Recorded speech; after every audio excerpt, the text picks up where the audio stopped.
Ang araw po sa lahat, nandito po tayo sa park, no. Ating i-welcome si Pichay kung nandito po ba siya ngayon. Kasi po gusto kong malaman kung bakit po biglang nagbago po yung hari nila, napapalitan po si kaibigan Linyo. Kaya tara na. Sana po nandito si Pichay na para po malaman natin kung bakit po ay biglang pinalitan si Linyo. Kasi napakataas po talaga yung katungkulan po ni Linyo doon. Bakit po pinalitan lang po siya sa tulad po ni Pichay na wala pong parang ano lang si Pichay talaga doon sa kanilang kaharian, guys, ay parang utility lang. Magandang umaga po, Pichay. Nandito si Pichay, guys. Kanina ka pa ba o kagabi lang? Ha?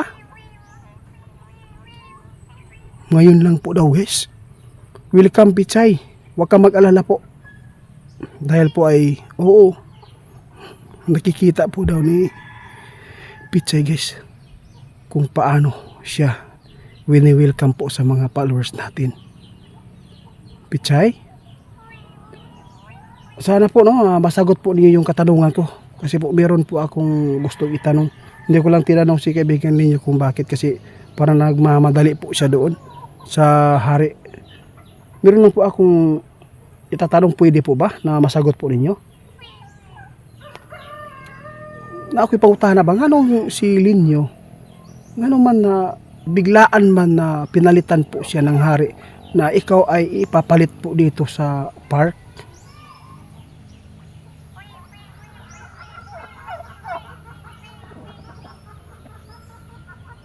Guys, mayroong dahilan po daw kung bakit po pinalitan si kaibigan Linyo. May problema pala tungkol po kay Linyo. Bakit po, Pichay? Ano pong problema?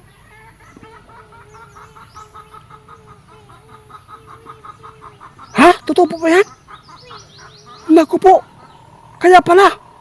Guys, ang sabi ni Pichay, guys, kaya si Linyo pinalitan po ni Pichay dito dahil po hindi po sinabi ni Linyo sa atin yung kalagayan po niya ay hindi maganda.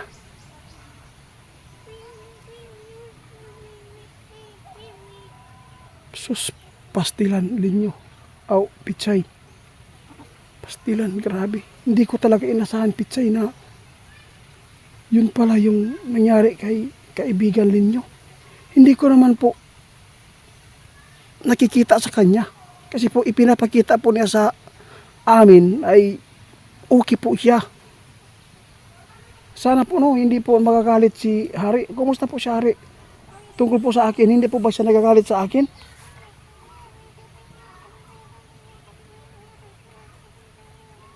Oo, huwag kang mag-alala po, kaibigan Pichay. Dahil po, welcome po kayo dito sa amin. Dahil po ikaw ay matagal na namin po nakakasama po dito mula nang kayo ay nauna silin nyo sa'yo eh. Oo. Nagpapasalamat po ako sa inyo dahil po ay nandito po kayo para po kayo ay pumalit po ni kaibigan Linyo. Kaya pala, guys, ang nangyari po kay kaibigan Linyo, mayroon pong malalim na dahilan kung bakit po pinapalitan.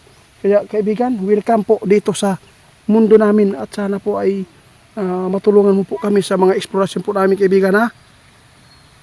Mag tayo, ha, sa i-off cam ko na lang po, guys, para maklaro ko kung ano talaga yung dahilan po tayo.